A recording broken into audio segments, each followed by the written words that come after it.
Ufunuo sura ya 3. Some verset ya 18 na 19. 18 et 19. Ninakupa shauri ununue kwangu dhahabu iliyosafishwa kwa moto, upate kuwa tajiri, na mavazi meupe upate kuvaa, haya ya uchi wako usionekane, na dawa ya macho ya kupakaa macho yako upate kuona. Wote ambao ninawapenda mimi ninawakemea na kuwaongoza. Basi uwe na bidii ukatubu. Amina. Je te conseille d'acheter de moi de l'or éprouvé par le feu, afin que tu deviennes riche, et des vêtements blancs afin que tu sois vêtu, et que la honte de ta nudité ne paraisse pas, et un collier pour oindre tes yeux afin que tu vois. Moi, je reprends et je châtie tous ceux que j'aime. Aie donc du zèle et réponds-toi. Amen. Mfalme Mungu Baba yetu, bariki neno lako, tunalisoma katika jina la Yesu Kristo. Na katika jina hilo Baba, tunakuita ukuje ukatuletee, ukatupatie mafasirio ya maandiko haya. Ulisema tutapata imani kwa kusikia kila neno yenye natoka katika kinywa chako. Na kila neno yenye natoka katika kinywa chako ni ile yenye Roho Mtakatifu anasema kupitia mwanadamu kuhusu neno lako je linaandikwa na linafunuliwa kwa hiyo wakati wa mwisho kupitia kinywa ya mtumishi wako nabii. Hivi Baba, tunasoma mistari mbili hii ya ufunuo. Kuja Baba ukatupatie mafasirio yake. Uje Baba ukatulishe, ikuwe kwetu chakula ya kiroho kwetu kwa wakati unaofaa, ikuwe kwetu chakula ya kiroho kwa ajili ya uzima ya nafsi yetu. Amen. Ututawale Baba, anza nasi hadi mwisho, tunakuomba mjina la Yesu Kristo. Amen. Amen. Tutaketi. Ninawasalimia wote kupitia jina la Bwana wetu Yesu Kristo. Je vous salue tous au nom du Seigneur Jésus-Christ. Mungu wetu apewe sifa sana. Et notre enrichissement. Kwa kutukusanya tena sote kwa siku ya leo. Nous avons encore tous réunis aujourd'hui kando ya neno lake, autour de sa parole. Andiko nasema, les Écritures disent, Yesu alisema mahali kutakuwa msoga ni pale ndio wanatai watakusanyika. Jésus a dit que dans le corps s'assembleront les aigles. Na ile msoga ni neno lake. Et ce corps c'est sa parole. Na tai ni wana na binti za Mungu. Et les aigles sont les fils et filles de Dieu. Amen. Amen. Tunaona kuhusu kizazi ya Laodikia. Nous sommes en train de parler concernant l'âge de Laodicée. Tumefika kumwisho. Nous sommes à la fin ya hiyo mafundisho. De cet enseignement. Leo tutazungumzia ile verse yake ya 19. Aujourd'hui nous allons parler du 19e verset. Inasema, dit, moi je reprends et je châtie tous ceux que j'aime. Mimi nakemea na kupiga wote ambao ninapenda. Et donc disait et repens-toi. Kuwa basi na bidii na utubu. Verset ya 18 ilikuwa inasema, le verset 18 disait, ninakupa shauri, je te conseille, ewe Laodikia, sababu unajiwazia kuwa tajiri, parce que tu penses que tu es riche, unajiwazia kuwa na vitu vyote, tu te crois avoir tout, ijapokuwa wewe ni masikini, pourtant tu es pauvre, ijapokuwa wewe uko uchi, pourtant tu es nu, na uko kipofu, tu es aveugle, na hauone, et tu ne vois pas. Nakupa shauri ukuje ununue kwangu dhahabu. Je te conseille de venir acheter chez moi de l'or, l'or éprouvé par le feu. Et quand tu auras acheté cet or chez moi, c'est là que tu seras véritablement riche.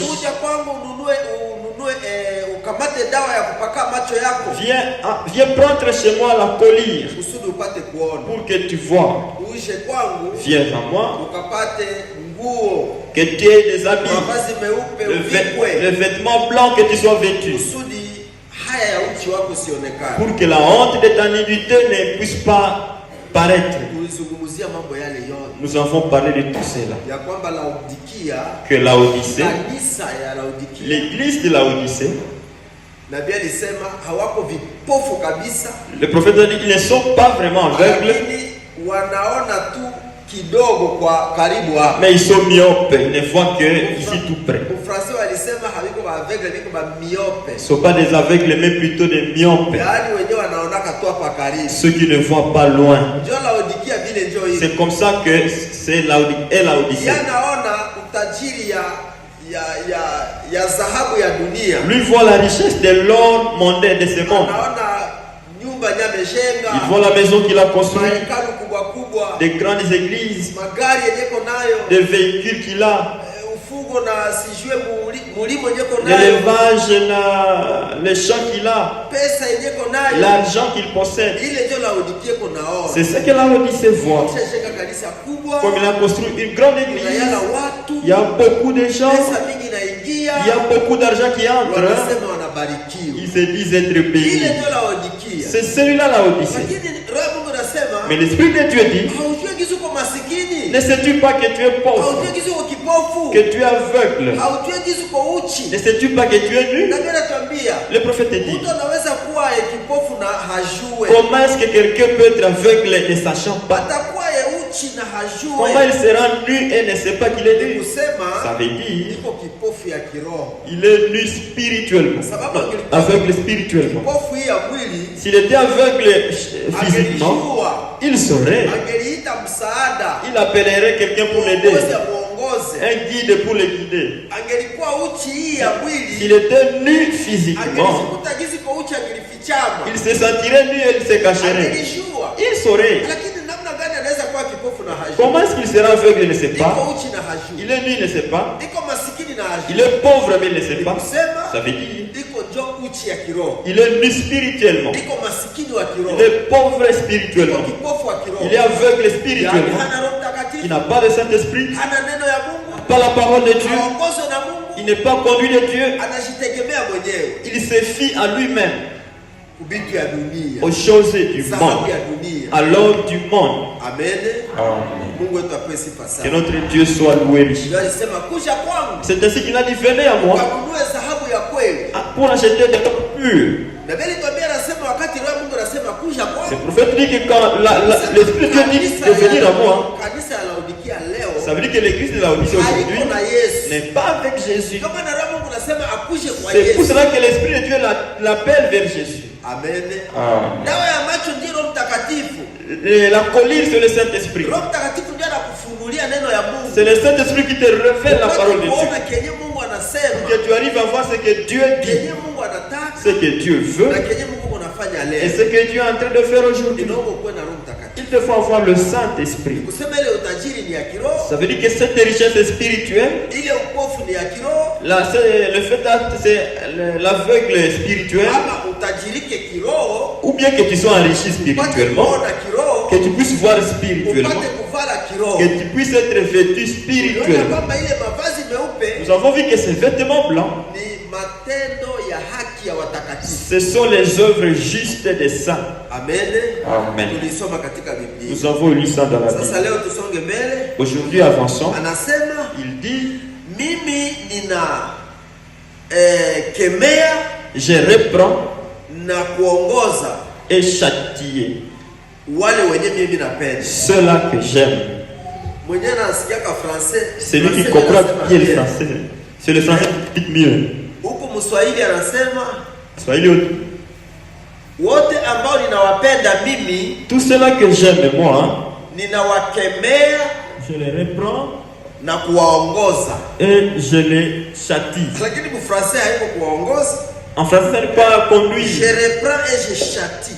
Na wakemea na kuwa Châtier, njo kukemea.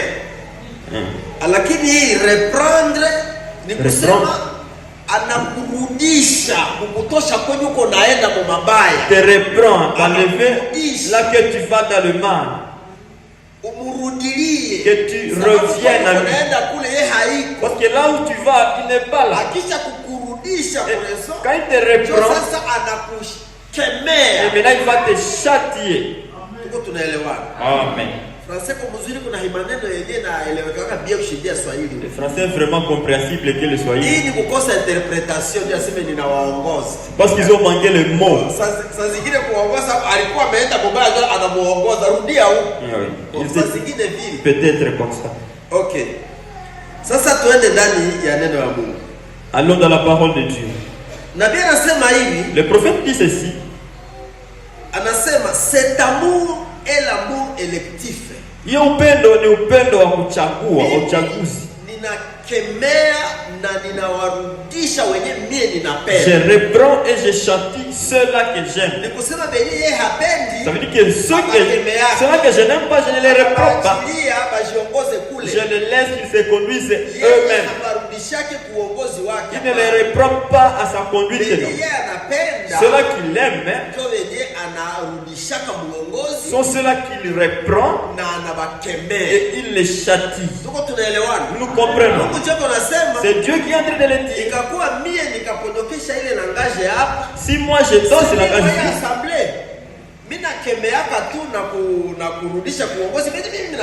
comme ici je reprends, je châtie ceux-là que j'aime. Oh, quel pasteur qui est jalousie. Il y a ceux-là que tu aimes et ceux-là que tu n'aimes pas ici. Tout le monde dira ça. Ça veut dire que dans cette église, il y a ceux qui sont aimés et ceux qui ne sont pas aimés. Mais Dieu dit ça.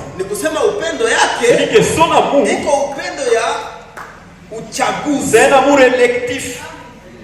Il y a ceux-là que lui a choisi. Avant que le monde ne soit, lui connaissait les siens. Dieu a choisi parmi les gens les siens. Comme parmi toutes les nations de la terre. Dieu a choisi seulement une nation. Le peuple d'Israël. C'est Israël qui est le peuple de Dieu. Que tu te fâches, que tu l'appelles quelqu'un de... Qu'est-ce que tu vas faire de Dieu? Il n'y a rien. C'est comme ça que dans la nation aussi, à part Israël, dans d'autres nations, dans toutes les nations sauf Israël, là encore il est allé choisir l'épouse. Quand son peuple l'a rejeté, il s'est tourné vers d'autres nations. Et dans d'autres nations là, il a choisi l'épouse. Nous comprenons. Nous devons connaître cela. Pas être dans la foi sans connaître ces secrets de Dieu là. Amen. Amen. Lui, il reprend et il châtie ceux qu'il aime. Ok. C'est son amour pour ses élus. Ni upendo wake kwa wachaguliwa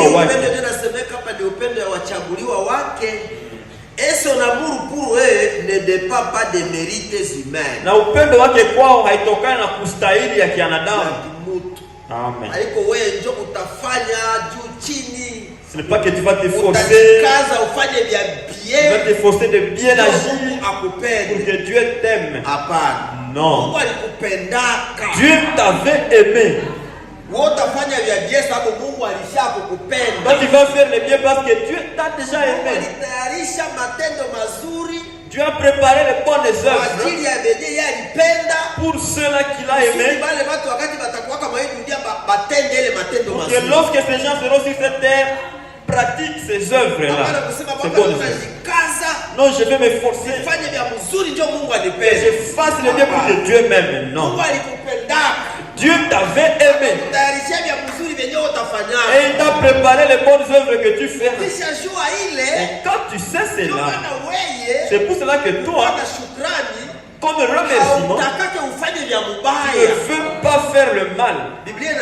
La Bible dit, nous aimons Jésus parce qu'il nous a aimé le premier.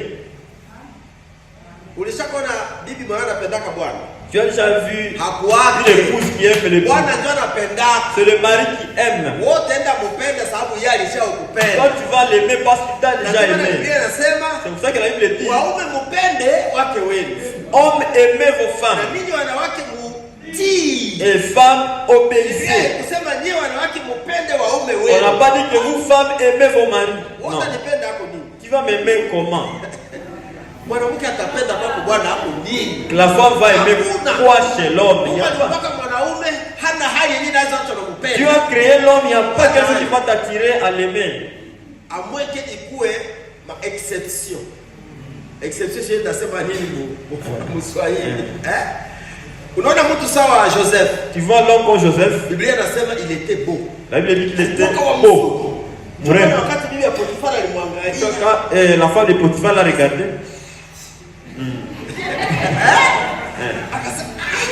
Il a dit, même si c'est mon travailleur, il était beau. Même David aussi était beau. Sont rares. Mais les femmes, montrer ici une belle femme. Tu vas manquer qui montrer? Elle est aussi belle. Celle-ci aussi. Elles sont toutes belles ou comment? C'est comme ça qu'elles sont aimées. Maintenant Dieu a aimé les gens. Et ces gens ont été créés sur cette terre. Maintenant, compte tenu de la manière dont ils sont venus sur la terre, ma mère m'a conçu dans le péché. Ta maman t'a conçu dans le péché. Voilà psaume 51. Sauf Jésus. Tout homme sauf Jésus. Il a pu Jésus. C'est seulement Jésus qui a été conçu sans péché. Pour lui, Dieu a créé la vie dans le ventre de Marie. Mais tous, nous sommes venus par le péché. Mais Dieu nous a fait. C'est pour cela qu'il est venu. Il a vu comment nous sommes allés nous comporter sur la terre. Il nous a repris. Il nous a repris. Venez ici en voiture. Quand tu es là, il te châtie. Tu es intelligent ou pas? Pourquoi tu fais ça? Qui t'a dit qu'on fait ça? Il te châtie. Toi qui l'aimes, si Dieu ne t'aime pas, il ne va pas te reprendre et te châtier. C'est ce que nous les hommes, nous ne comprenons pas. Quand c'est ton parent qui commence à te châtier, tu veux qu'il te châtie en riant. Est-ce possible vraiment? Est-ce que c'est possible? Il faut que tu puisses frogner les visages.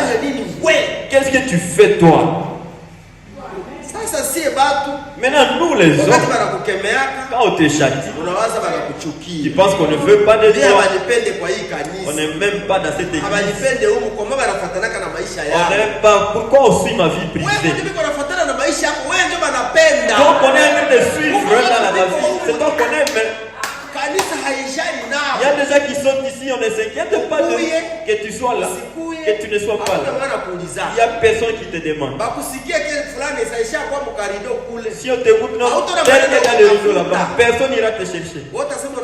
Tu vas dire que tu aimes. Non. Dieu châtie ceux qu'il aime. Le prophète dit, c'est un amour électif. Parce qu'il t'a choisi, c'est pour cela qu'il t'aime.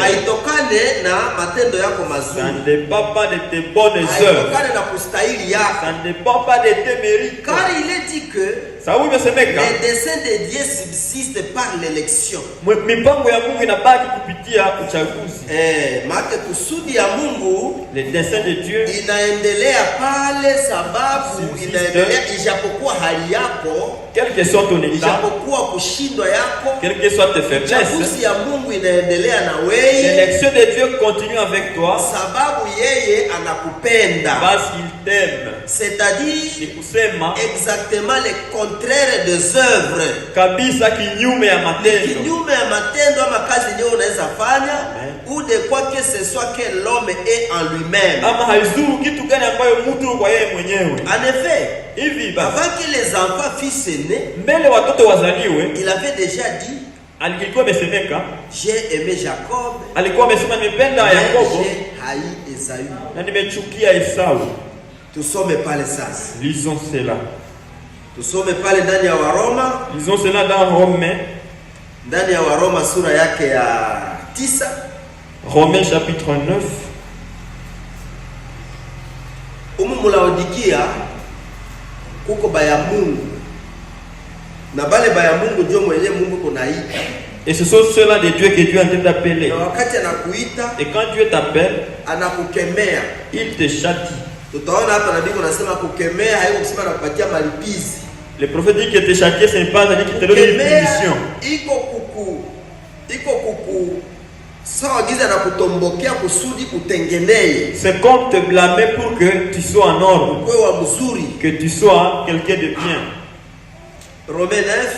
Warumi sura ya 9. Nasoma pale verset yake ya 10 mpaka 13. Mstari wa 10 mpaka 13. Nasema hivi. Dit ceci.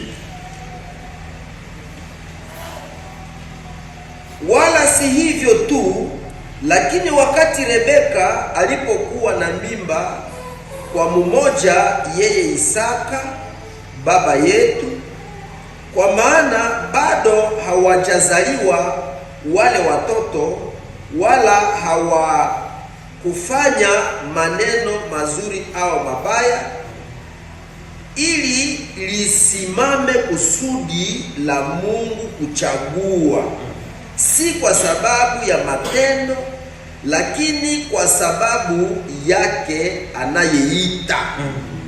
Et de plus, il en fit ainsi dit à Rebecca, qui conçut du seul Isaac notre père, car quoique les enfants ne fussent pas encore nés, et qu'ils ne fussent pas encore nés, et qu'ils n'eussent fait ni bien ni mal, afin que le dessein de l'élection de Dieu subsista, sans dépendre des œuvres, par la seule volonté de celui qui appelle.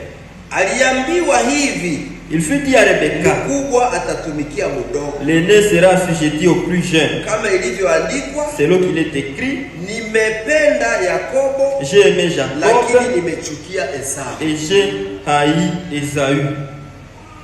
Ndio upendo ya Mungu ndio hiyo. Voilà l'amour de Dieu. Iko na kusudi yake.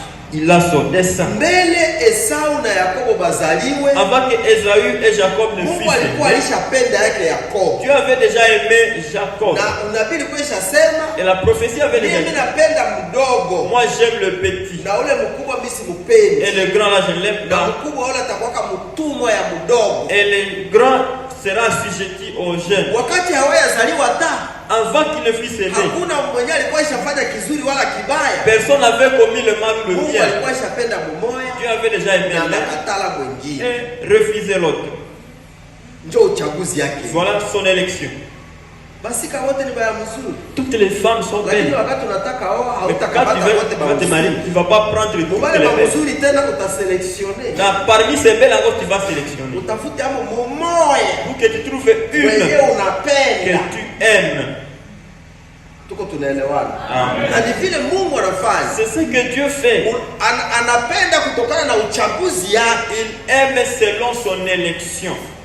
Biblia inasema, la Bible dit, bote benye Mungu alijua, tous ceux-là que Dieu a connus d'avance, akawatanguliza, il les a prédestinés. Na bote benye alitanguliza, et tous ceux qu'il a prédestinés, il les a appelés. Et ceux-là qui l'ont appelé, il les a glorifiés. C'est Dieu qui fait cela. Mais dans ce Laodicée, il dit, il châtie ceux qu'il aime. Amen. Amen. Il dit ceci. C'est d'exposer tout ce que exposer de cet âge de l'église.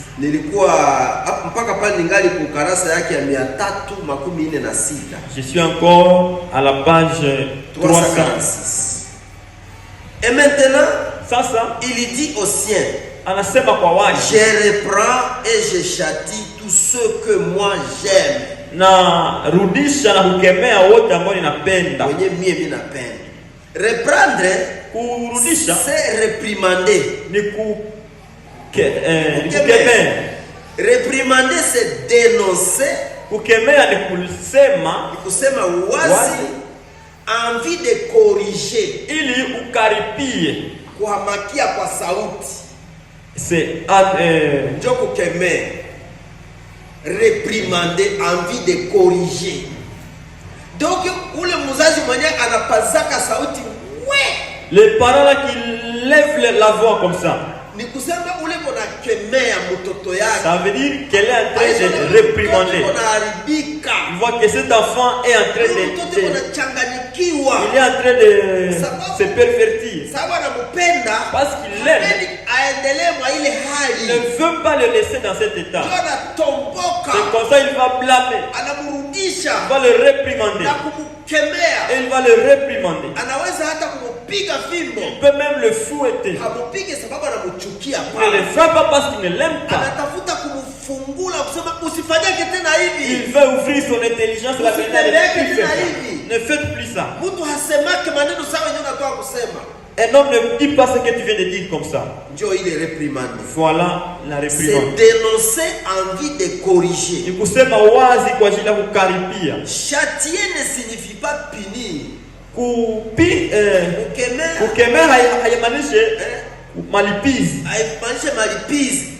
Cela signifie discipliner en pensant à l'amélioration du sujet. Hii inamaanisha kutia mtu kwa usawa, kuadibisha. Unapatia mtu maadibisho kusudi améliorer, atengeneye, pour qu'il soit amélioré. Voilà, akwe wa mzuri, qu'il soit une bonne personne. Français kuna materme mingi. Sonasikia. Reprendre, réprimander, kukemea, dénoncer, envie de corriger, kusema wazi ili ukaribie, ili ukosoe.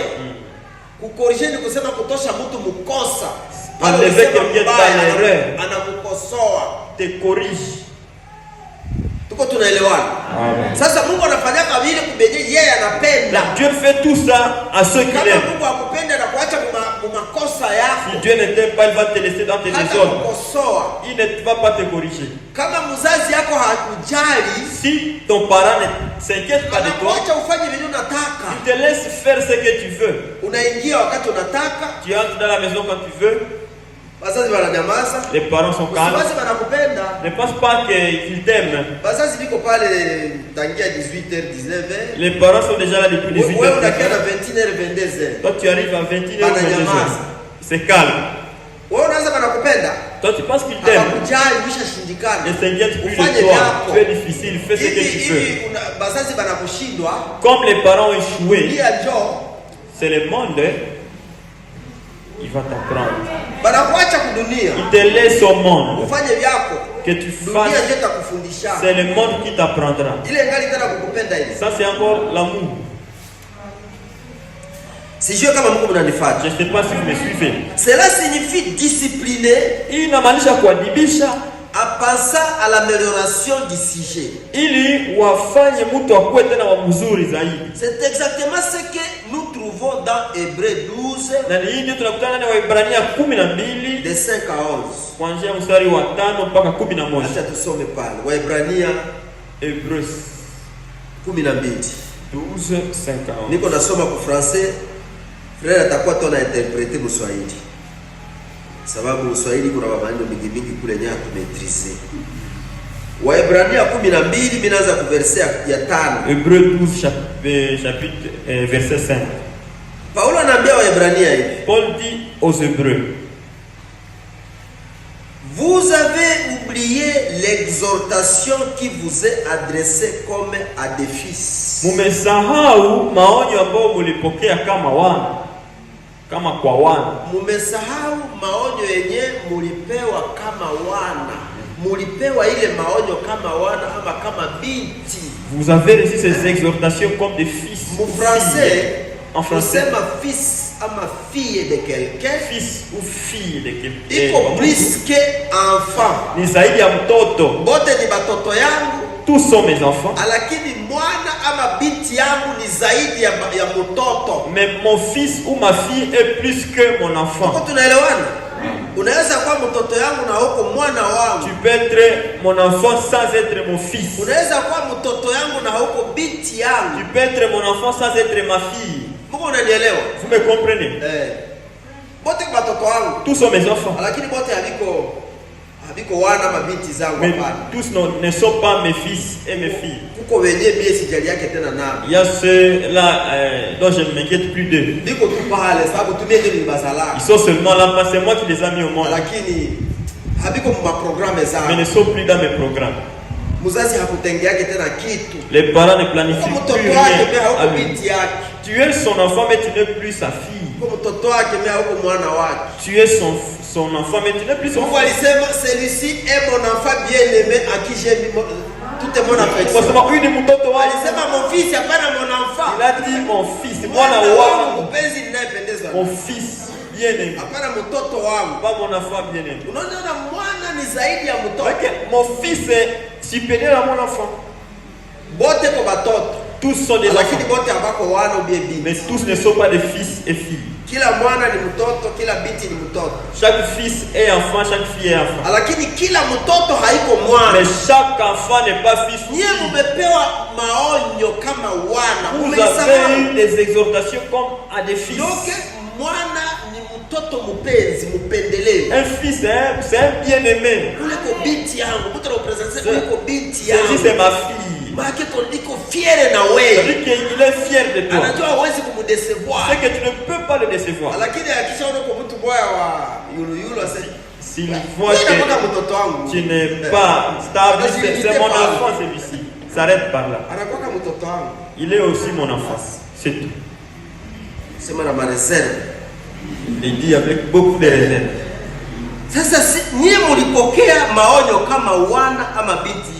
Vous avez reçu des exhortations comme à des fils et filles. Et vous avez oublié tout ça. Ces exhortations disaient: mon fils, ma fille, ne méprise pas les châtiments du Seigneur. Et ne perds pas courage lorsqu'il te reprend. Na usipoteze bidii wakati anakukaripia, wakati anakurudisha. Amen. Rentre ici. Rentre. Où vas-tu pour te garer là-bas? Rentre ici. Usipoteze juhudi ama courage sababu muzazi hapa na kukemea na kukurudisha. Ne perds pas courage parce que ton parent t'a repris. Il veut te ramener à une bonne voie.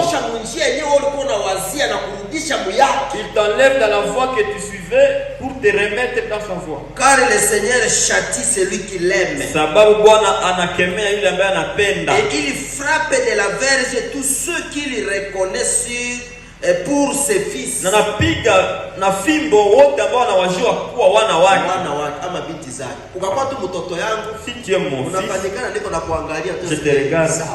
OK. Dunia ndio itakufundisha. C'est le monde qui va t'apprendre. Je m'arrête pas là. Nishasema mimi nachoka. J'ai beaucoup dit je suis fatigué. Ndio mzazi, mimi naingia hapa na 18h 19h. C'est moi les parents, j'entre ici à 18h. Wewe unakuja na 20h 21h voire même 22h. Pourquoi toi tu viens trop par retard? Pourquoi? Hausiki. Tu n'écoutes pas. Je te regarde seulement. C'est bien à partir tout. Je te laisse à Dieu. pale kabisa weye. Ça veut dire que toi, mzazi haiko tena na weye hakika. le parent n'a plus confiance en toi. Supporter les châtiments, vumilia kemeo, c'est comme des fils que Dieu vous traite. Ni kama wana ndio Mungu anawafanya. Wakati anakutombokea na kukemea ni sababu anakuona amekuwa mwana wake ama binti yake. Quand il te réprimande, c'est parce qu'il voit que tu es son fils ou sa fille. Car sababu quel est le fils qu'un père ne châtie pas? Ni mwana gani yule ambaye baba hakaribi yake? Mais si vous êtes exempt des châtiments auxquels tous ont part, sasa kama wewe uko mbali na makemeo ambayo wengine wanakemewaka, vous êtes donc des enfants illégitimes. Manake uko mtoto haramu. Kama baba anakemeaka ule wakati anafanya kosa, anakemea ule anafanya kosa, anakemea ule si le papa châtie celui qui a fait l'erreur, et toi tu es là, hakuna siku mzazi alikukemea. Que tu fasses le bien ou le mal, jamais le père ne va te châtier. Baba na yeye ule haiko wangu. Parce qu'il sait que celui-là n'est pas le mien. Haiko wangu. Il n'est pas le mien. Haiko wangu wa kweli kweli. Il n'est pas légitime ndio kusema ya ma kweli kweli. Il n'est pas mon fils légitime. Niko tu wangu bome. Il est le mien, mais kama mimi napanga urithi mimi naweza kukusahau. Si quand je planifie l'héritage, je peux même l'oublier. Wakati unapanga vitu mzuri juu ya jamaa yangu, quand je apose wewe nitakukumbuka nyuma. Peut-être toi je vais me rappeler de toi à la fin. Utapata yenyewe na bakilia makombo. Tu vas trouver le reste. Sababu ulishaka hauko wake programme yangu. Ne plus dans mes programmes. Ndio maana ufanye vya mubaya. Que tu fasses le bien ou le mal, je me tais. Nikajua kama mimi ndio sikukuzalaka ndachoka kichwa taribujika juu ya nini. Si je sais que c'est pas moi qui t'ai mis au monde, pourquoi ma tête se va se c'est comme ça que vous voyez. Quand il y a un problème, papa anakamata fimbo na pika batu. Papa va fouetter les gens. Paka unaenda na bana kimbia. Ils vont prendre fuite. Nabiko nasema, le prophète dit, utajua mtoto wa ule baba. Tu sauras le fils de ce papa magharibi. Le soir. Magharibi ndio utajua. Le soir tu sauras. Wakati alibafueta na bapika na bapika. Quand il les a frappés, celui qui n'est pas de là, il va dire non. Chez moi, ne me frappe pas comme ça. Ici, moi, je rentre. Comment il me frappe comme ça? D'ailleurs, ce n'est pas moi. Mais tu vas voir les trois. Ceux de cette maison, ils n'ont plus un autre endroit pour aller. Ils vont venir en train de vigiler. Si j'ai le papa est là, il n'est pas encore là. Ils vont entrer chacun dans sa chambre. Mais celui qui n'est pas là, vous ne le verrez pas. Il attendait que vous puissiez partir, il vient, il rassemble ses effets, il part. Nous comprenons. Mais celui qui est de l'intérieur n'a pas d'autre endroit pour aller. Il va venir vérifier. Il attend que papa puisse et il va venir se faufiler entrer. Mais si vous êtes exempt du châtiment auquel tous on parle, vous êtes donc un enfant illégitime et non des fils. D'ailleurs, vous êtes donc des enfants illégitimes et non des fils. D'ailleurs, puisque nos pères selon la chair nous ont châtiés, et que nous les avons respectés, ne devons-nous pas à bien plus forte raison nous soumettre au Père des esprits pour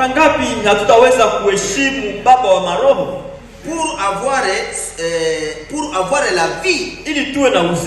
Kama baba zetu benye balituzala kimwili, si nos pères physiques charnels nous ont châtiés, nous ont réprimandé, même fouettés, et nous les avons respectés.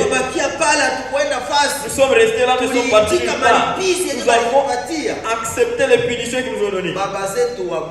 Nos pères charnels. En combien plus forte raison les pères des esprits ne vont pas respecter ses pères pour avoir la vie. Nos pères nous châtiaient Baba zetu walitupiga pour peu de jours. kwa siku kidogo. Comme ils les trouvaient bons. Jinsi walikuta vema. Ils walipendeza. Mais Dieu nous châtie pour notre bien. Lakini Mungu yeye anatukemea sababu ya faida yetu. Afin que nous participions ensemble, afin que nous participions à sa sainteté. Ili tushiriki utakatifu wake. Ile ndio anataka Mungu baba yetu ya kiroho Mungu anatukemeaka. Voilà la raison qui fait que notre Dieu Père spirituel nous châtie pour que nous puissions participer à sa sainteté. Ne veut pas que nous soyons des enfants sales. Ne veut pas que nous soyons des mauvais enfants. Que nous soyons des fils et filles saints comme lui. C'est pour cela qu'il nous châtie. Il est vrai que tout châtiment semble d'abord un sujet de tristesse. Kemea yote kwanza inataka huzuni. Wakati wanakukemea, unaona sauti ishapanda. Tu vois la voix vraiment est haute. Manake attaque na kwa yulu yako. On t'a vraiment attaqué. Inakuletea huzuni. Ça te donne le chagrin. Et non de joie. Hapana furaha. Mais lakini il produit plus tard. Lakini nyuma kule inazaa. Pour ceux qui ont été ainsi exercés. Kwa wale ambao walipitia hii. Un fruit paisible de justice. Matunda ya amani ya haki. Bote benye balipita mwa ile mazoezi ya kukemewa. Ceux qui sont passés dans cet exercice de châtiment. Bote benye balitika ile répression ile pour reprendre kuwarudisha kwa mstari. Tous ceux qui ont accepté être repris à être à bonne ligne. Kataza hiki na kile kuwa njoo hapa fanya njoo hivi ilikuwa kama banakusonga. Quand on t'interdisait ceci et cela pour que tu fasses ceci ou cela, c'est comme c'était comme si on te presse. C'était kama vikwazo. Ça te donnait d'amertume. Lakini baadaye, mais après, utaenda kaona faida yake. Tu verras son importance. Tuko tunaelewana? Amen. Utaenda kaona faida yake. Tu iras voir son importance. Baadaye. Après. Amen. Amen. Ile ndiye nabii iko anatuambia. C'est que le prophète est en train de dire. Alisema tutaishia kwa 11. Tusome sasa 11. Il est vrai que tout châtiment Dieu ile tumesha isoma. Voilà. Ndio mwisho pale. Mungu anatupitisha ndani ya ile maisha ya makemeo. Dieu nous fait passer dans cette vie de châtiment. Huko watu wengine wanakimbia makanisa. Il y a d'autres qui ont fui des églises. Parce que vraiment le pasteur est radical et dur. Il ne laisse pas les gens libres. À chaque chose il faut qu'il puisse blâmer. À chaque chose il faut qu'il blâme. Ça c'est quel genre d'église? Tu es venu de chez toi étant bien. Tu rentres toujours étant fâché. Il quitte, il s'en va. Il ne veut pas de cette église. Il ne veut pas de châtiment. Lui, quand on lui montre qu'il est mauvais, papa, il est irresponsable.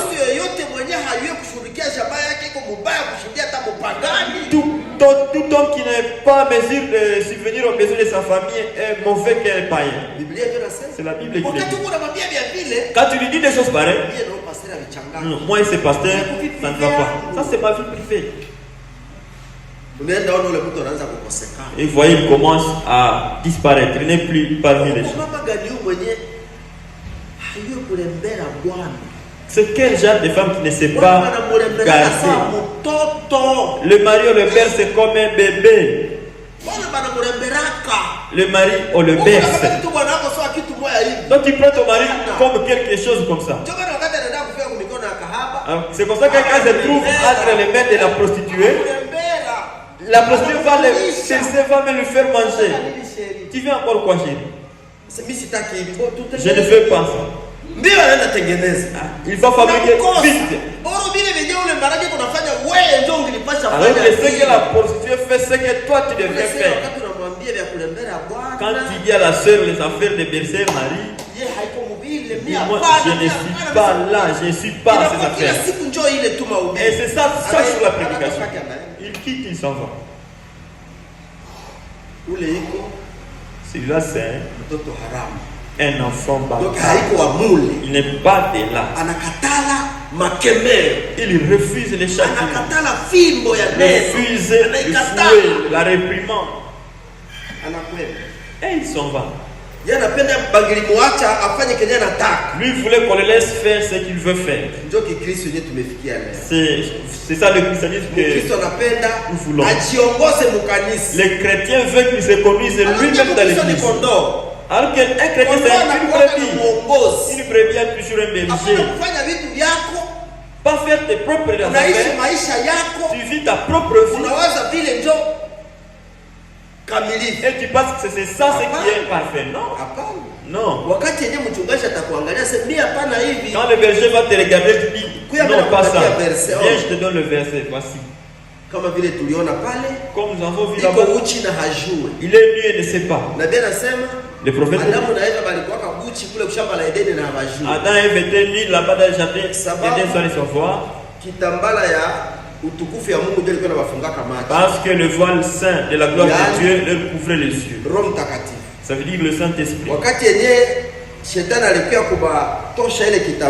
Quand le diable est venu les enlever ses voiles, il a pris la parole de Dieu et dit non, non, vous ne mourrez pas. Vous serez plutôt comme lui, vous allez crier. Ils se sont maintenant rendus compte qu'ils étaient nus. Quand Dieu est venu, il les a vêtus des peaux de brebis. Mais aujourd'hui, ils sont encore nus. Et ils ne savent pas. Est-ce que le Saint-Esprit qui les a couverts pour qu'ils ne trouvent pas qu'ils sont nus? Le voile qui les couvre pour qu'ils ne voient pas qu'ils sont nus, c'est la convoitise. Tamar. Parce qu'en elle, il veut que quand il va passer, qu'on puisse se tourner, qu'on puisse la regarder, comme nous avons dit. Les femmes font comme ça. Et les hommes, ils se mordent les doigts. C'est une femme de quelqu'un ou comment? Quand tu te comportes comme ça, tu marches nu, qu'ils voient comment tu es constitué, tu ne sais pas ce que tu es. Parce qu'en toi, il y a un voile de convoitise. Ça te ferme les yeux. Avant que tu le sortes, tu ne peux même pas demander à ton mari comment est cette vie. Tu ne peux même pas demander aux parents. Je sens comme si cette robe me sert. Voyez aussi maman, c'est comment. Vous n'avez pas ce temps-là. Après que c'est te sert, ça montre ton cadre et tu dis, voilà. Tu sors avec toi. Tu penses que tu es bien. Alors que tu es nu. Cette convoitise, tu vas avec là-bas. Chaque homme qui va te convoiter, combien d'adultères avec toi? Ceux qui va se tourner vers toi, combien d'adultères avec toi? Nous avons lu ces versets, Branham l'a commenté. Branham a commenté ces versets. Tu vas là-bas. Tous ces gens-là qui te regardent, ils te convoitent. Tu penses que tu es habillé alors que tu es nu. Un jour, tous ces hommes-là, ils seront appelés adultères. Il faut passer au trône du jugement. Mais ils ont commis adultère avec qui? On va t'appeler. Tu dis moi je n'avais jamais touché un homme. Et mon mari m'avait marié étant vierge. J'étais marié étant vierge. Oui. Tout cela qui t'avait convoité à cause de ton habit, tu avais commis adultère avec eux. Tu fais avec eux adultère dans le cœur.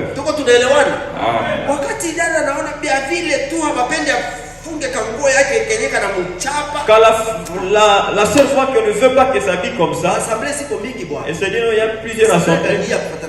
Quel genre d'assemblée qui va suivre les habillements des gens? Elle ne veut pas cet exercice. Elle ne veut pas ces réprimandes. On est en train de la réprimander comme fille. On l'exhorte comme fille. Parce que toi, tu es le bien de Dieu. Tu es la fille de celui qui est respecté. teni gani. Tu dois pas sortir avec n'importe quelle tenue. Utakuwa umefezeresha baba yako. Tu auras ridiculisé ton père. Kiana haiko njoo mtoto wake pasteur yule. Ce garçon, ce n'est pas la femme du pasteur, c'est bien lui. Voyez comment il est habillé. Voyez comment il s'est coiffé. Donc les pasteurs,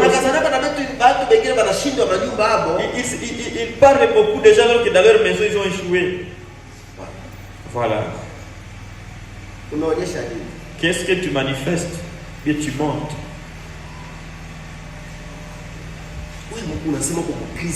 Toi tu te dis chrétien.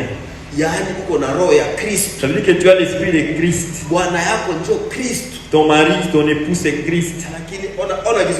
Mais voyez comment tu te comportes. Comme un païen. Voyez comment tu t'habilles. Comme un païen. Tu ne veux pas qu'on puisse te reprendre. Tu ne veux pas qu'on te corrige. Tu ne veux pas qu'on te châtie. Tu veux qu'on te laisse libre. Non. Maintenant Dieu lui, tous ceux qui l'aiment sont maintenant ceux-là qui ne laissent pas libre. Ils suivent leur mouvement et te remet à la ligne. Si te laisses libre, tu n'es pas le ciel, ne t'aime pas.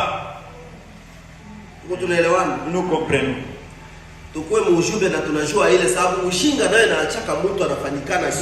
Soyons dans le message parce que l'ignorance amène quelqu'un à mal agir. Le pasteur dit que vous allez le dire au bureau. Qu'est-ce que je fais encore? Qu'est-ce que je fais encore?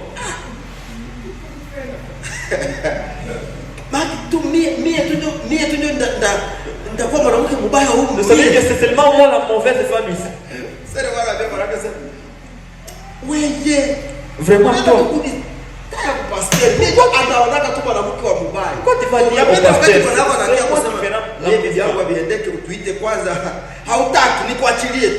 Quand ton mari vient t'accuser, tu ne veux pas que je t'appelle. Donc je ne t'aime pas.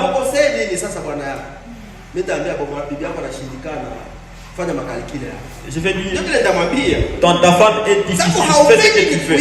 Tu ne veux pas que je t'appelle. Une sœur lui dit là-bas, ne parle pas. Le pasteur dit qu'après l'assemblée, elle dit, encore qu'est-ce que je fais? Ce mari ici, il n'était pas parti au bureau, il est parti. Elle est partie. Voyez, dis-moi.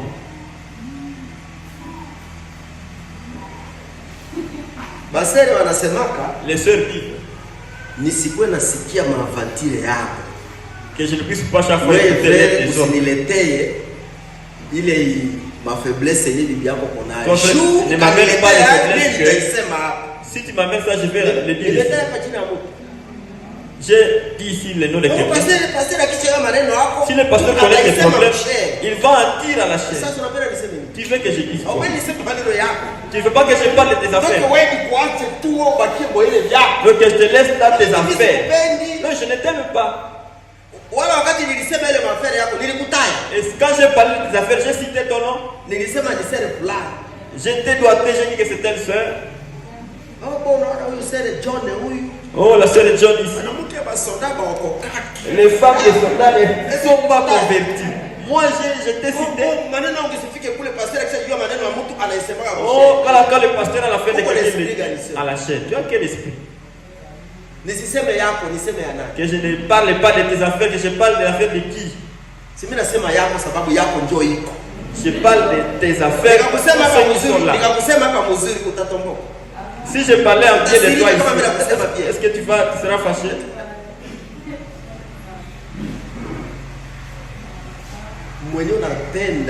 Celui que tu aimes. Quand tu as écouté quelque chose qui lui concerne, tu l'appelles. Ce n'est pas possible. Tu entends quelque chose, tu l'appelles. Est-ce que c'est possible? Et c'est lui toujours. Si c'est lui ou pas. Si c'est lui. Unani kata moyo. Je ne pouvais pas penser que tu pouvais faire ça. na sehemu nafasi ndani ya roho ya huyu baba. Tu constates que j'ai une place dans le cœur de ce papa. Mais si je n'ai pas de relation avec toi, je puisse manger, écouter ces filles comme ça. Vous me comprenez? C'est comme ça que Dieu lui reprend celui qui est dans le cœur de Dieu. Dieu le châtie à chaque moment. S'il a entendu quelque chose directement, il arrive. Ils ont préparé une prédication. Alors que cette prédication a commencé à toi. Vous voyez, c'est moi qui le prêche là-bas. Tu ne veux pas qu'on te prêche. Qu'est-ce que tu es venu faire?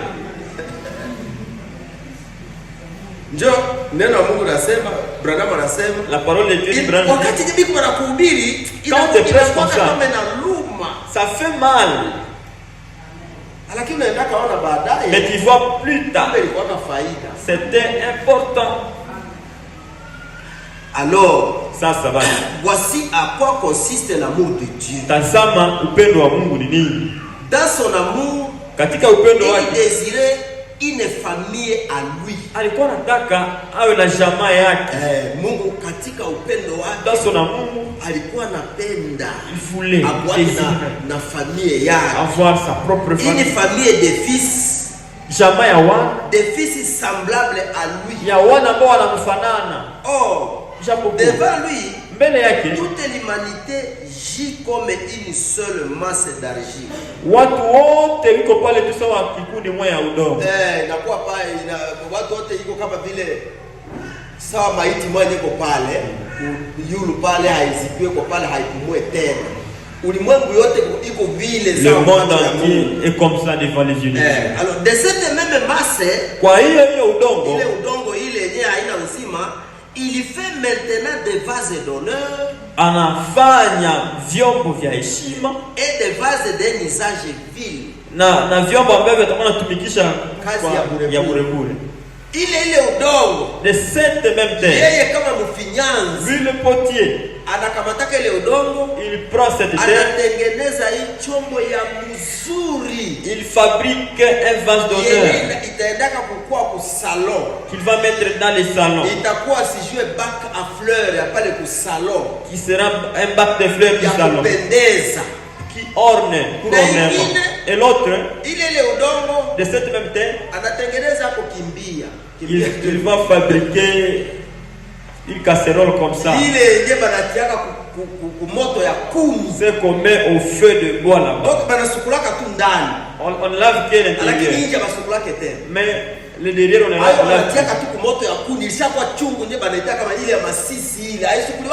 On ne lave pas à l'extérieur. Seulement à l'intérieur on lave pour chauffer. On ne lave que l'intérieur. Parce qu'on sait qu'on va le mettre en mort au feu. Mais il y a d'autres casseroles, tu peux penser que c'est une assiette.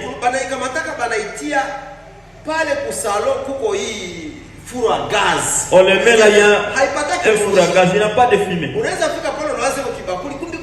pouvez arriver à penser que c'est une assiette alors que c'est comme ça que Dieu fait. Nous sommes des hommes comme des terres. Il fait des uns les gens importants qui lui plaisent et d'autres.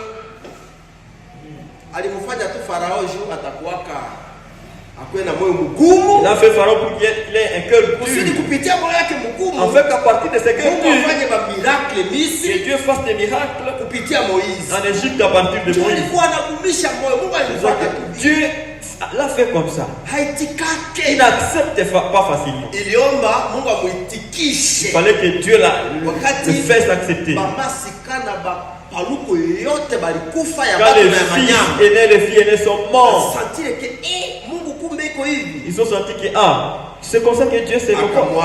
Il a laissé le peuple. Il a laissé le peuple d'Israël, ils sont partis. Mais Dieu endurcit son cœur pour qu'il le suive. C'est Dieu qui le fait comme ça. Il les a suivis pour qu'ils les anéantissent dans la mer Rouge. Les gens sont comme une masse de terre. Quand le potier qui fabrique les pots, il fabrique des vases d'honneur qu'on va mettre même au salon. Et d'autres qu'on va mettre comme bac de fleurs à l'extérieur. Et l'autre on va l'utiliser comme la cruche. Mais l'autre on va l'utiliser pour les médicaments traditionnels. Vous me comprenez? Maintenant, les gens qui sont les gens de gloire devant Dieu, les gens d'honneur sont les fils et les filles. Ils ne les laissent pas faire ce qu'ils veulent. C'est pour ça qu'à tout moment, il est avec toi. Il veut faire ça, il dit non, non, pas comme ça. Il veut bouger comme ça, il dit pas ça.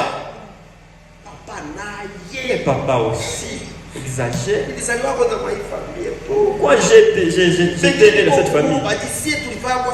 Les autres sont libres ici. Qu'est-ce que nous avons fait? Ils sont libres là, ils attendent le jugement. Ils n'ont pas l'esprit de Dieu. Toi, Dieu t'a préparé parce que tu seras sa demeure sur la terre. Il t'a préparé pour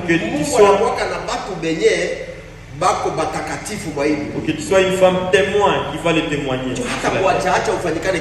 Ainsi, il ne va pas te laisser faire ce que tu veux. Le choix lui appartient. Il fait des vases d'honneur et d'autres des vases d'usage vil. Ensuite, ceux qui sont choisis, nés de son esprit, seront formés pour être semblables à lui dans leur marche. C'est quoi que Christ il est? Voilà le christianisme.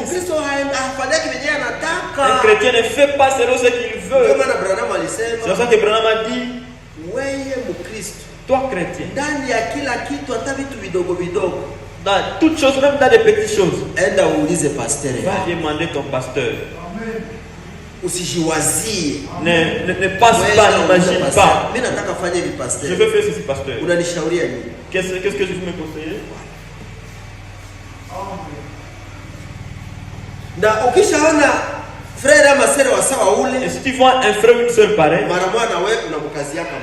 toi aussi tu fixes tes yeux sur lui. Et toi tu penses à lui. Celui-ci c'est un noir. Nous comprenons.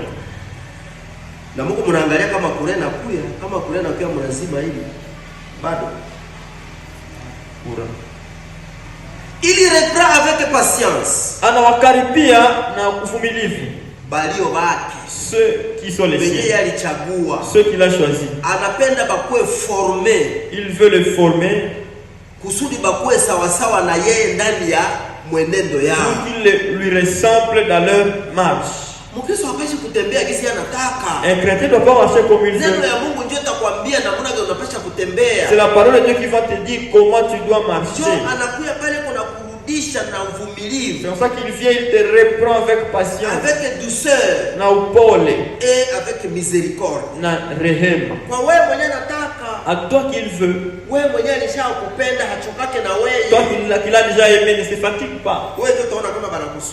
C'est toi qui verras comme si on t'a dérangé. Mais Dieu a un programme avec toi. Il te réprimande parce qu'il t'aime. Parfois, ce potier doit prendre le vase qu'il est en train de former et le briser complètement pour pouvoir le renouveler exactement comme il le veut.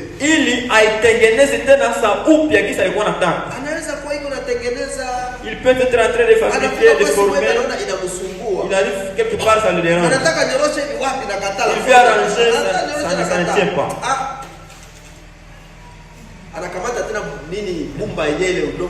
Il va démolir tout. Il commence encore à les former. Et Et c'est pour ça que Dieu fait déjà. Nabii anasema, le prophète dit, bale bachungaji ya kondolo, les bergers, akishaona kuko kondolo mwenye haisikia quand il a vu, il y a une brebis qui n'écoute pas. Il a déjà essayé, ça ne tient pas. Prend le bâton. Quand il va arriver près de lui, il va frapper pour briser son pied. Quand il a brisé sa patte,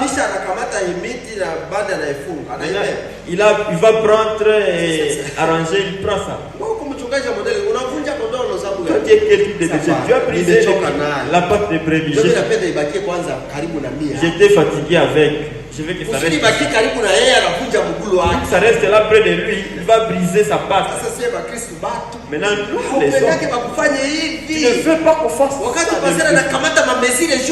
Quand le pasteur a pris des mesures, il dit qu'il ne t'aime pas. Il ne t'aime pas. Bon, je vais te dire, tu as quel problème avec moi? C'est la manière de te reprendre. Amen. Mungu anakamataka ile udongo anaivunja tena narudisha yeye inakuwa tena kimini ale tena naanza. Dieu peut briser encore ses ponts, encore il commence à les reconstruire. Atengeneze kitu yenyewe anapenda gizi anapenda ikue. Qu'il fasse quelque chose qu'il veut. Mais c'est par amour. Lakini kwa upendo qu'il fait cela. Ndio anafanya hivi. C'est cela son amour. Hiyo ndio upendo wake. Son amour n'existe pas. Upendo wake hauko. Et ne peut pas exister autrement. Ama hawezi kuwa kwa namna nyingine. Mungu hawezi kuwa na upendo kwa namna nyingine isipokuwa tu wakati anakupenda anakufuatilia. Dieu ne peut pas voir autre amour si ce n'est pas celui de te suivre. Moi vraiment m'a poursuivi ici. Il sera dit ceci. Même si vous dites qu'il faut que je ne sache pas tes affaires. Voyons, on m'a remis à la maison. On m'a remis à la maison. Mais je suis en train de voir. Quelqu'un d'autre est venu avec. On n'a rien dit avec. Parce que nous ne voulons pas les haut talons. Le message refuse.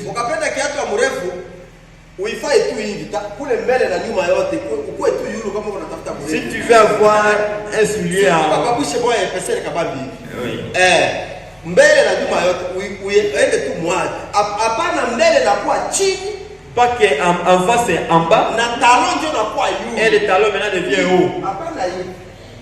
Hapana hivi. Pas haut talon. Hivi hapana.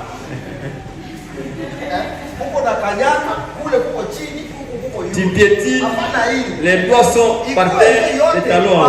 Yote ilipanda. Huko mapapa ambao vile unataka yote iko kabambi. Bala njoo hivi. C'est ça ce que tu peux porter. On m'a remis moi vraiment. Cette sœur a laissé. En face c'était les talons. Et autre c'était les cheveux. Je n'ai pas le temps d'arranger les cheveux. C'est pour ça que j'ai mis le foulard. Et dire que nous ne voulons plus de foulard. On vient avec des cheveux tressés au milieu du foulard. Et si nous avons dit venir avec ton foulard, il les protège peut-être contre la poussière. Quand vous arrivez à la porte, enlevez ça pour entrer dans l'église. Et ce que nous avons déjà fait. Quand il va encore quitter, encore tu mets. Parce que c'est un habit.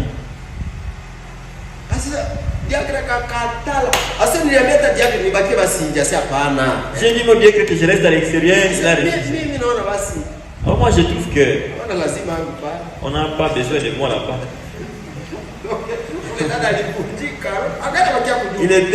Elle était brisée, elle est partie rester à la maison. J'ai dit à la fille, est-ce que tu as déjà été éprouvé, bien tenté depuis que tu as eu le message? Tu as été marié avec un frère. Tu n'as pas eu d'épreuve. Prenez ça comme ton épreuve. Quand quelqu'un est éprouvé, est-ce qu'il laisse directement Dieu? Prends ça comme une épreuve. Tu n'as pas encore été éprouvé. Parce que tu iras au ciel comme ça. Comment ta foi va grandir sans les épreuves? La foi grandit dans des épreuves. Les autres ont souffert pour qu'ils soient frères ou sœurs. Qu'est-ce que tu as déjà eu comme problème à cause du message? Prends ça comme une épreuve. Commence à n'allez plus avec ces autres. Pas parce que tu as vu quelqu'un avec et toi tu vas venir avec, non.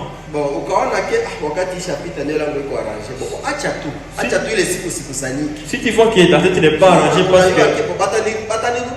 que tu sais qu'on va te retourner à la maison. Lakini haiseme kama siku yenyewe kunakuja tena tu wakati itafika na ndio haiko arrange hapa. Ça veut dire que ce n'est pas dire que tous les jours le chevet sera toujours en désordre, non. Alitusikia kanakuja. Et nous avait écouté, elle arrive. Kanakuja. Njoo ile hapana kusema mbona fulani aliingia na ya sawa yangu yaba kumrudisha. Comment la telle est en train comme moi. Anapenda tu anafuatana nao. Il y a cela que Dieu aime, il les suit. Mungu hakujali tu nenda kwa maneno yako tu bon. Mais si Dieu ne s'inquiète pas de toi, même si tu entres ici avec quel autre talon, les diacres voient. En gros, c'est celui-ci. Et c'est tout, c'est fini. Il ne va même pas te faire rentrer. C'est comme ça qu'il est. Comment on va excommunier celui qui n'a pas encore cru? Voyez le niveau. Il n'a pas encore cru celui-ci. Laissez-le là-bas, peut-être il va changer. Mais toi qui as déjà goûté, quand tu te comportes comme ça, toi tu as un problème avec le pasteur et le diacre, il ne faut pas te laisser. C'est toi qui serais l'exemplaire, le modèle. Amen. C'est comme ça qu'est l'amour de Dieu. Dieu n'a pas et n'aura pas un amour différent de celui-là. Si tu es chez toi, tu fais des erreurs, on ne parle pas, on est en train de t'abîmer. Celui-là est grandi vraiment gâté, dorloté. On dirait un œuf.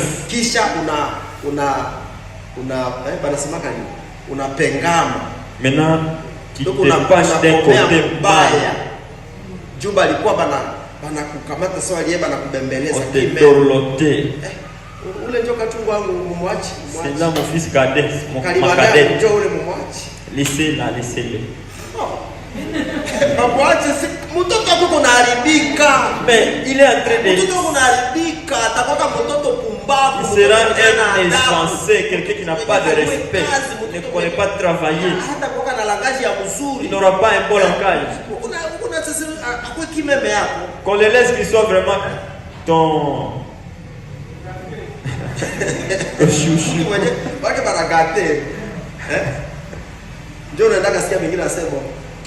C'était les autres disent, ce n'est pas lui. C'est la faute de ses parents. Ils n'ont pas éduqué. Il y a ce qui est vrai. Ce sont les parents qui ont fait que ces villages soient comme ça. C'est un fils unique parmi les filles. Il ne faut rien dire avec lui. Fils unique veut dire quoi?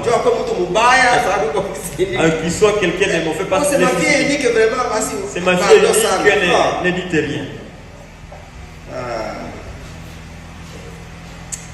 Mungu yeye hapendake vile. Dieu lui-même pas ça. Kama anakupenda na kufuatilia. Même va te suivre. Unatafuta tu kutereza kidogo na kupika. Sasa uko unaenda wapi wewe? Tu vais aller mal, il va te frapper. Tu viens d'où? Atotaleta marezo zako. Même si tu vas donner tes raisons. Kwa mara ya mwisho ukombe kabisa. Ukafika tena pasai unarudia kwenye. Tu arrives un autre régime à cette heure tu vas rentrer. Mtoto wake akomalisha ile tabia. Il ne veut pas que son enfant c'est comme ça qu'il le suit de près. Ile ndio upendo ya Mungu. Voilà l'amour de Dieu. Tunaelewana. Nous comprenons. C'est qu'il est dit, il est en train de dire à la Odyssée là. Viens-moi. Viens acheter de l'or. L'or pur qui ne va pas rester, qui ne sera pas pourri. Viens que tu aies la folie. Que tu sois vêtu d'un vêtement blanc. Que la honte de ta nudité ne paraisse pas. Appelez-moi, je châtie, je reprends cela que j'aime. Si je ne t'aime pas, je ne peux pas te reprendre ni te châtier. Amen. Amen. Et cela nous aide. Et disait et répands-toi.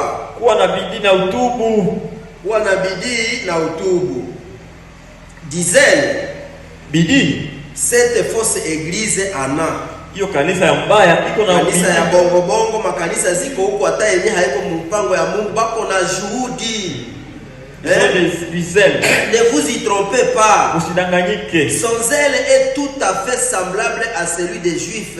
Hiyo bidii iko tu sawa ya Wayahudi. Ile kanisa ya bongo hili iko na bidii kama yenyewe Wayahudi walikuwa kanani. Sababu ndani ya Zaburi parce que dans Psaume 69 Psaume 66 verset 10 Yesu anakia kuisema ku Jean chapitre 2 verset 17. Jésus le dit dans Jean chapitre 2 verset 17. Les ailes de ta maison me dévorent. Pardon? Le zèle de ta maison me dévore. Bidii ya nyumba yako inanikula, inaniumiza. Wakati Yesu anakutana watu banafanya mizaa mkanisa. Quand Jésus trouve les gens en train de plaisanter dans l'église. Paka na baéchangere ya dolari na mafra balikuwa mkanisa. Même les échangeurs de dollars étaient dans l'église. Kufulo kwanza biko banaéchanger. On est échanger les gens de l'argent. Uko pale bon unipatie mafra juu ndatoa sadaka. Changer $10 hapa. Wakati Yesu anakuja anaangalia, Jésus a vu ça. Shuhudi ya nyumba ya baba yake inamkula. Les ailes de la maison de son père le défendent. Il a pris la corde. Il a fouetté les gens.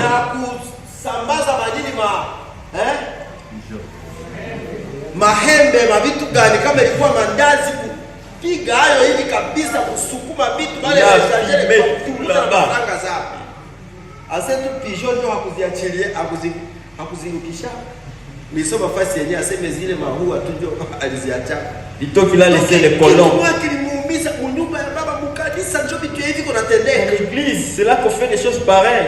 Ndio nabii kunasema c'est que makanisa mengine huko ya bongo. Il y a des fausses églises ici. Biko na mazele sawa ile Yesu alikuwa kana. Il y a des ailes comme ceux des Juifs. Alors qu'ils biko en erreur. Alors qu'ils sont en erreur. Hata kitu ya kweli. Ils n'ont pas la vérité. Ils ont rejeté la parole. Wametupilia neno. Pour la remplacer par leurs propres idées. Ili wabadilishe na mawazo yao wenyewe. Mais Dieu demande un autre zèle. Mungu anaomba ingine juhudi. Que celui-là. Hapana ile. Hata unakuwa na juhudi mkisomo, unakuwa na juhudi na hamuna neno. Si vous êtes zélé dans l'église, il n'y a pas la parole. Unakuwa na juhudi tu mkisomo sababu kuko instrument. Vous avez les ailes parce qu'il y a des instruments là-bas. Sababu uko chorale. Parce qu'il y a une chorale. Unasema leo chorale inaisha, unaacha kisomo unatafuta ingine yenye kuko chorale. Si on dit que la chorale est finie ici, tu laisses l'église pour chercher l'autre qui a une chorale. Pourquoi tu dis que ndio kisomo kwenda hayo kustaff? Il y a d'autres qui vont à l'église pour seulement des staff. Unaenda ukisomo iko bamuone pour qu'on les voit. Wengine naenda pale iko mwimbaji yeye ndio anabeba ile kanisa. Il chante celui qui a cette église là. Kisha unaona kuna mazele kuna makuraje. Na vous le voyez, il est très courageux, très zélé.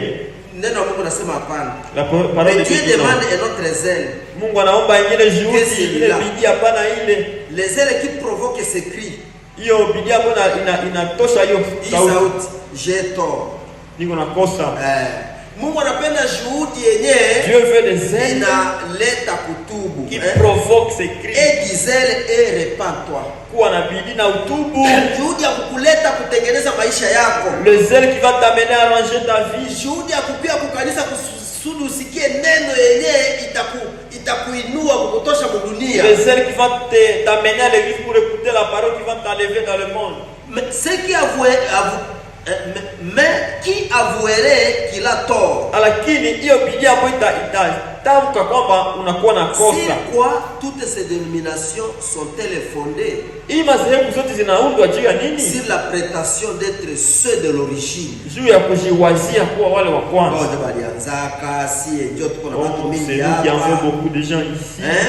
Makanisa mingi iko na shughuli mwa ile hali. On des dans ce sens. Unaona Mungu anafanya kazi yake. Oh, Dieu de faire son œuvre. Kanisa ndio ile tutabomola hapa siku kidogo tunabomola. Ici peut nous allons démolir. Wale watu wanayalala kwa sababu gani? Les gens là sont pleins là-bas pourquoi? Il y a des ivrognes, des prostituées. Il y a des frappeurs. Kila aina yote ya watu biko mule. Toutes sortes de gens sont là. Les gens mal habillés. Les autres sont là pour faire tomber les gens, séduire les gens. Les autres suivent des filles là-bas. L'église est vraiment pleine. Encore avec du zèle. Oh, il y a un concert. Il y a beaucoup de gens. Dieu n'est pas dans ces choses. Tu as besoin de gens qui sont zélés pour venir arranger leur vie. Il est zélé pour venir écouter ce que va dire la parole. En fait, pas une seule d'entre elles n'a raison. Mais je vais vous dire ceci.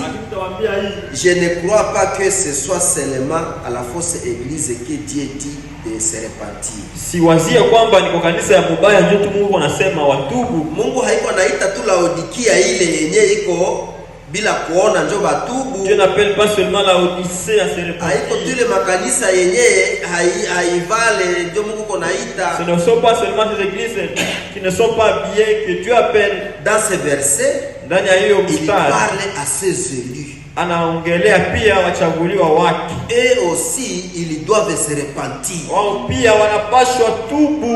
Beaucoup de ces enfants sont encore dans ces fausses églises. Wengi wa wana wake yuko wangali ndani ya zile makanisa ovyo ovyo za mbaya. Wewe tulikuwa kule kwa makanisa. Vous étiez aussi là-bas. Ile unabii ilikuwa pale. La prophétie là était là. Ilituita haraka. Elle nous a appelé. Kwa na juhudi ya kutoka. Que nous soyons zélés pour sortir. Tubu. Que nous puissions venir nous repentir. Maisha yetu. Arranger nos vies. Unaambia wewe mtu ulikuwa mkristo kwa kanisa. Dites-moi toi qui étais chrétien. Tunasikia message. Quand tu écoutais le message. Tu es obligé de kutubu mara nyingine. Tu es obligé de te repentir encore. Tu es obligé kubatiziwa. Tu es obligé de te rebaptiser. Kusema kwenu ulikuwa kule. Ça veut dire que là que tu étais, Dieu n'était pas là. C'est ça qui dit que Dieu a Laodicée. Dans l'église de Laodicée. Vous prétendez être des riches. Vous verrez si en Noël ils seront beaucoup baptisés.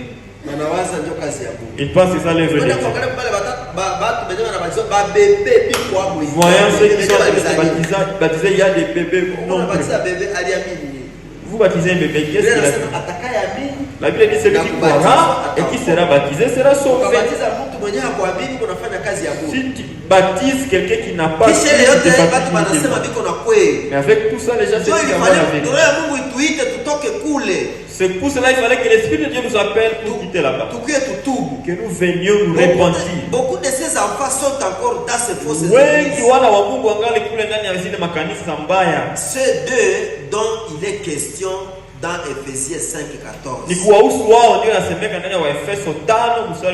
Réveille-toi qui dort. Relève-toi d'entre les morts.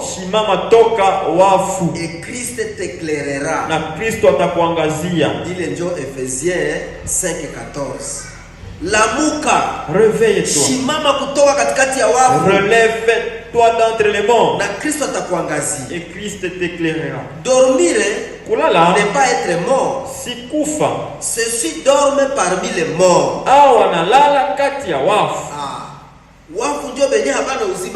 Les morts sont ceux qui n'ont pas la vie de Dieu. Mais toi, Dieu t'a connu tes enfants. Tu es là, tu as la vie. C'est là qu'il te dit, tu dors là-bas, lève-toi. Viens et tends. Et et venez pour te repentir. Ils sont là-bas. Dans les dénominations. Les dénominations mortes. Ils se laissent flotter avec elles. Dieu crie. Réveillez-vous. Repentez-vous de votre folie.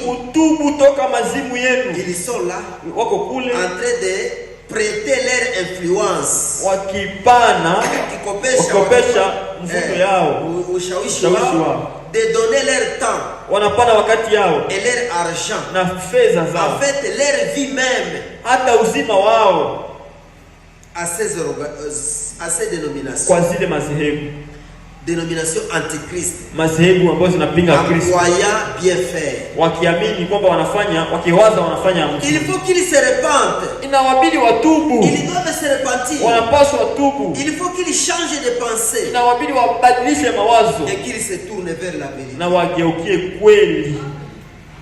Amen.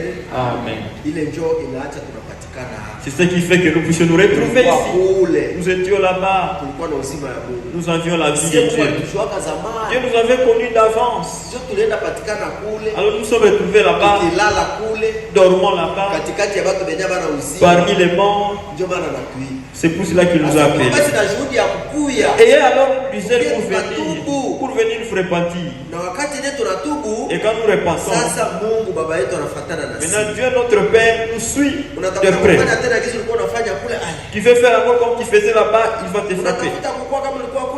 Tu veux encore te comporter comme tu te comportais là-bas, il va te faire. Parce qu'il t'aime. Nous comprenons. Arrêtons-nous par là aujourd'hui. Lèvons-nous pour prier. C'est des moments.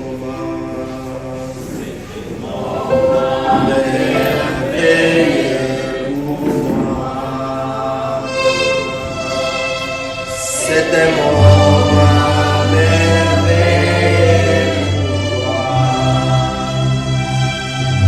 si nous nous préparons à notre Jésus.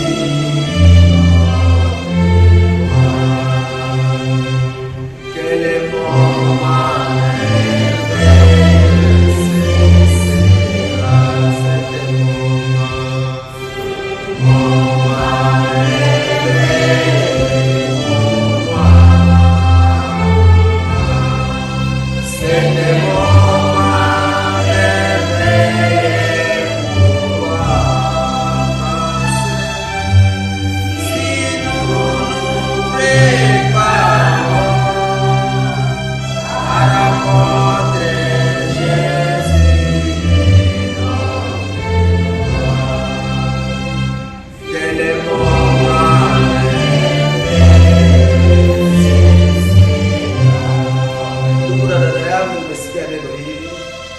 saa zingine ungali bado hauna ile juhudi ya kukuya kutengeneza maisha yako, kukuya kutubu. Mungu anakupenda. Dieu t'aime. Ndio maana anakuita. Voilà pourquoi il t'appelle. Anakukaribisha. Il t'accueille. Toka ndani ya Laodikia. Quitte Laodicie. Kanisa la Laodikia. L'église de Laodicie. Inashwazia kuwa ya Mungu. Passe être de Dieu. Mungu hayuko pamoja nao. Pourtant que Dieu n'est pas avec eux. Parce qu'ils ont renié la vérité. Ils ont refusé la lumière. Ils ont refusé la parole. Ils sont aveugles. Ils sont nus. Et ils ne voient pas. C'est ce que dit les Écritures. Mais toi, ma soeur, mon frère, tu te trouves dans cet état, la nullité spirituelle, l'aveugle spirituel, pauvre spirituel. Tu as encore le temps de venir à Jésus pour qu'il t'aide, t'enrichisse spirituel, te donne la vision spirituelle, il te vêtit spirituel. Nous allons prier. Si tu es là, ma soeur, mon frère, si tu te trouves dans cet état, tu viens ici devant l'autel. Quand nous allons finir la prière, tu vas dire ce que tu veux que Dieu fasse pour toi. Prions tous ensemble.